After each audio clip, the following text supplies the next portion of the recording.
আমার সাংবাদিক ভাইরা, মুখ্যমন্ত্রীর কনভয় উদ্দেশ্য করে গোলাঘাটে যা ঘটে গেল তা দেখে আমরা স্তম্ভিত। যেখানে খুব আসামের মুখ্যমন্ত্রী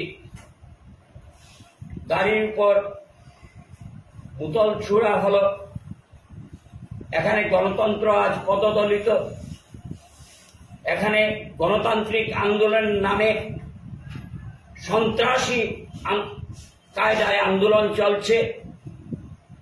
আমরা এটাকে কখনো সমর্থন করতে পারি না। এটা কাশ্মীর নয়, এটা আসাম। যারা এ ধরনের আন্দোলন নামে বোতল ছুড়ে মারছেন তাদেরকে আমরা হুঁশিয়ারি করে জানিয়ে দিতে চাই, আসামের মুখ্যমন্ত্রীর মান সম্মান আমাদের মান সম্মান। তাই যারা এ ধরনের জঘন্যতম কাজ করছে তাদের প্রত্যেককে দৃষ্টান্তমূলক শাস্তি দেওয়া হোক। আজকে প্রদেশ সভাপতি হিসাবে গৌরব গগৈ চূড়ান্তভাবে ব্যর্থ। তার দলের কোনো নিয়ন্ত্রণ সেখানে নেই, উনি সম্পূর্ণভাবে ডিকন্ট্রোল। তাই প্রদেশ সভাপতি হিসাবে গৌরব গগৈ চূড়ান্তভাবে ব্যর্থ হয়েছেন। প্রকাশ্যে গৌরব গগৈকে এ ব্যাপারে প্রকাশ্যে মুখ্যমন্ত্রীর কাছে ক্ষমা চাইতে হবে।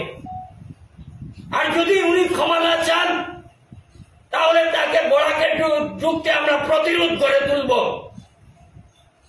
ক্ষমতা হয়নি, উনি দলের কোনো মতামত উনি দিতে পারবেন না। তাই উনি তার এই যে আকসার সাইনবোর্ডটাকে বিক্রি করে উনি আকসার নাম দিয়ে প্রেসমিট করেছেন। আর আমি জানি না, আমি সাংবাদিক বন্ধুদের কাছেও আমার একটা অনুরোধ থাকবে যে আপনারা কেউ নাম দিয়ে এই ধরনের নিউজ ফলাও করার আগে ওনার একজন ব্যক্তিত্বটা একবার দেখবেন। এটা আমার অনুরোধ থাকবে। যে কোনো মানুষের নামে যদি ওনার যদি একটা নিউজ, কেন আপনাদের উপর মানুষ ভরসা করে, আপনাদের সংবাদের উপর মানুষ অনেক ভরসা করে।